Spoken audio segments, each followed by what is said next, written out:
Bismillah, alhamdulillah, salatu salam ala rasulillah. The Somali government is truly disappointed today with the Ethiopian government led by Prime Minister Abiy Ahmed, who is trying to justify its illegal actions of infringing upon Somalia's sovereignty, unity, and territorial integrity. Despite our fierce objection and international condemnation, we've said many times that, and I will say it again, Somalia is not ready to consider legal something that is not legal.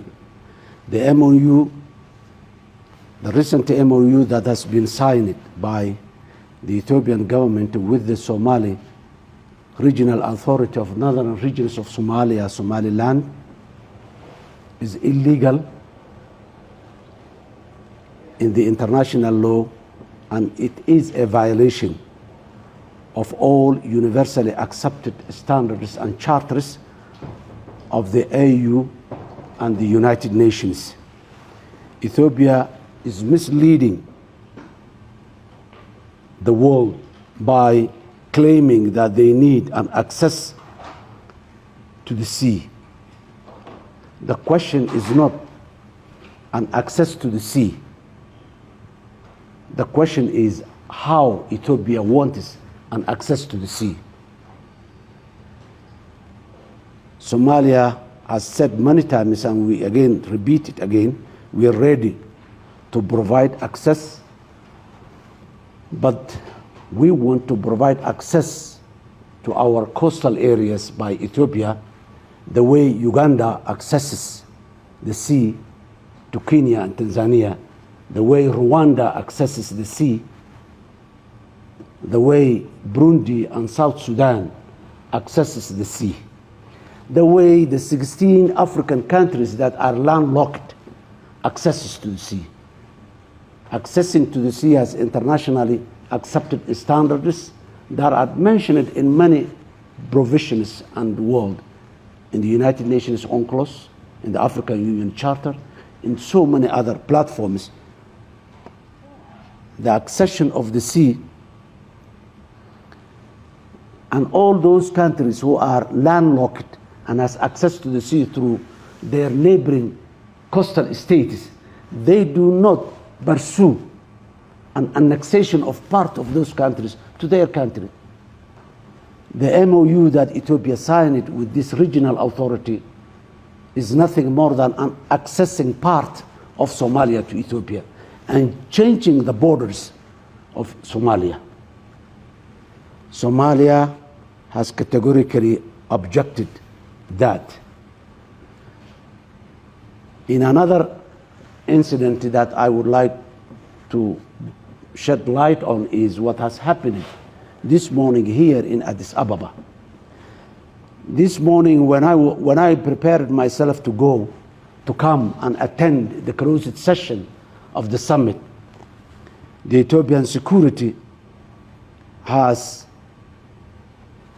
blocked my way. They refused me to come out of the hotel and go on with my cars and entourage to come to the sea. It took me a long time to stay there, and at the end I come with another president's cars and entourage. And when we came to the African Union headquarters again, the two presidents of us, the president of the Republic of Djibouti and myself, again we were blocked to enter the African Union headquarters. Soldiers with a gun stood in front of us and denied an access to this facility. This is the behavior that we are seeing. And I heard that it was not me, other heads of states also were there, who have experienced similar behavior. The nice words of Prime Minister Abiy has no significance. His actions and the actions of the Ethiopia makes the significant. And the actions of Ethiopia as of today is to annex part of Somalia to Ethiopia and to disrespect the African Union Summit participants are me. So the question is now, how Africa can be seen as an emerging power by being part of the G20 and many other forums, when some members of the African Union, of the African continent, are not respecting the very principles that the African Union has established in its founding. Somalia, as a founding member of the African Union, we do not deserve that treatment from the country that hosts the African Union.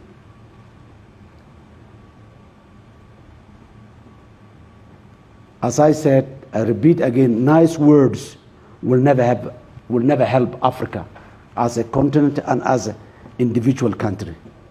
And seeking an individual hegemony by one country in Africa will not help that country and in Africa, particularly using the nice face of the African continent. Would like to loudly say to our African Union brothers, the behavior of Ethiopia is not an acceptable one, that it's compatible with the 21st century. I thank you.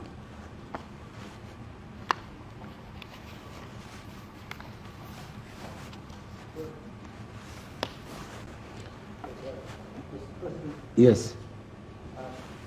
How do you explain that Ethiopia chose to sign that memorandum of understanding with Somalia and not with the Republic of Somalia? Did they approach you before that and ask you to have a deal with them? No. A couple of months ago, we heard from the media that the Prime Minister of Ethiopia, Abiy Ahmed, saying that we will have an access to the sea by peaceful means or by forceful means. And I personally asked him, what do you mean, Mr. Prime Minister, by forceful means? He never gave me an adequate answer. All he said was, no, we are not going to fight, we are not going to war, we are not going to attack or do anything against Somalia.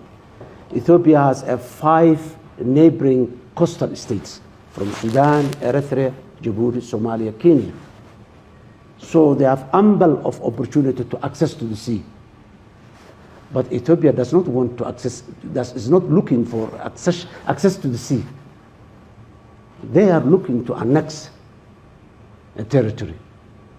How, on what rationale it is in the 21st century that a country goes to local authority and sign with them a territory, they call it the corridor, and sign with a regional authority, naval base, and sign with a regional authority with a, how this is susceptible in it.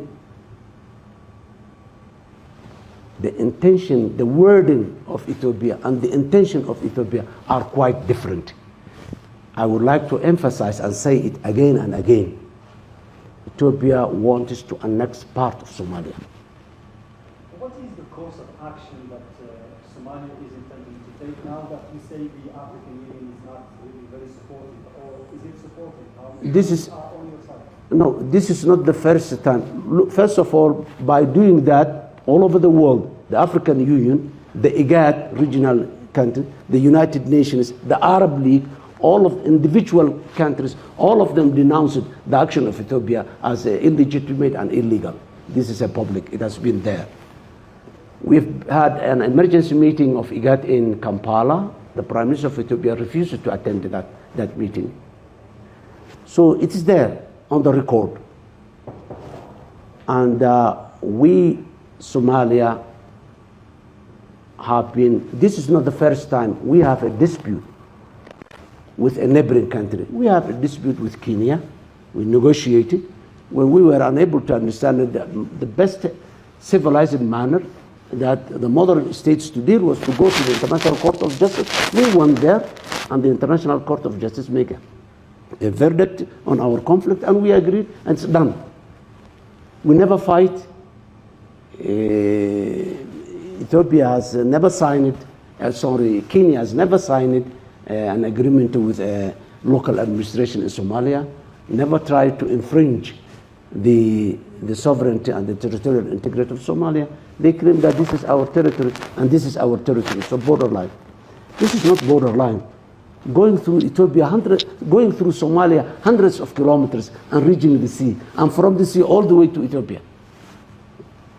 Finally, are you open to negotiations, and is there any effort being deployed here during this summit to create a kind of or a meeting between you and the No, nothing tangible is there other than the words that Prime Minister Abiy said. As of now, I'm speaking to you, there are senior military officers in Somaliland preparing the ground for Ethiopia to go in.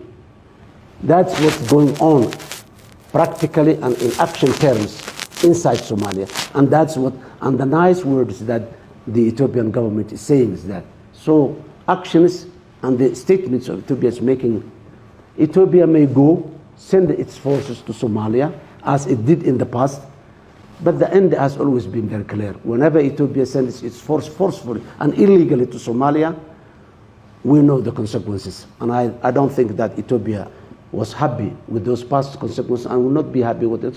This is our country.